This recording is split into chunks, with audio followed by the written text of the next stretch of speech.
fuqarolarni tadbirkorlikka jalb qilish, bankda bo'ladigan muammolar bo'lsa, shuni o'rganish maqsadida qilingan. Bankda nima muammolar bo'lsa, aytishadi, shuni yozib, bizlar o'zimizdan hal bo'ladigan bo'lsa, o'zimiz yuqori tashkilotlar bo'lsa, yuqori tashkilotga chiqarib qilamiz. Shu maqsadda taklif qilganman. Bank bo'yicha muammolar bor. Hech kimda shunaqa muammo yo'q. Bank bo'yicha shunaqa e'tirozlar yo'q. Agar bo'ladigan bo'lsa, bankka yangiliklardan tadbirkorlikka jalb qilish bo'yicha nimalarimiz bor, kreditlarimiz bor. Biznesga bir qadam bu tadbirkorlik endi jismoniy shaxs boshlamoqchi bo'lgandan keyin 21%dan biznesga 23%dan to'g'ri karta tashlab beradi. Tadbirkorlik yo'lga qo'yadi. Keyin kengaytirib o'shani ham 1 yilga beradi. Kengaytirib ham oborot ko'paytirgandan keyin yana kattaroq kreditlar olishga jismoniy shaxslar bo'yicha o'zini o'zi band qilgan holda zalogsiz kapitalsiz ishlatib beradi. Tadbirkorlik bo'lgandan keyin asl zalog bilan mulkmi, bironta moshinmi shundan qo'yib kattaroq kreditga o'tiriladi. Nimalarimiz bor? Savollar bo'lsa beringlar.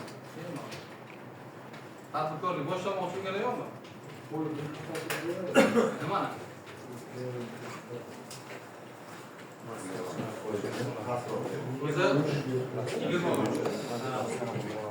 O'zi boshqa banklarga nisbatan kam beradi, bilmayman. Boyun banklarga nisbatan 10 million boshqa. Mana o'zimiz bankda ko'chilikmi, chorvachilikmi, nimasi duradgorlikmi? Ha? Yani boshlanishga kichikroq uskuna sotib olishga birinchi qadam shu uchun birinchi qadam aytilyapti-da.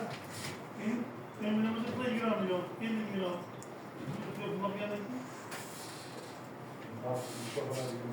Ha?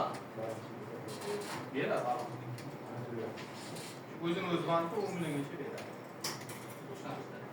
Agar firma tashkil qilgan bo'lsangiz, firma xo'jaligini qanday ko'rasiz? Zalog bilan ko'proq pul beradi.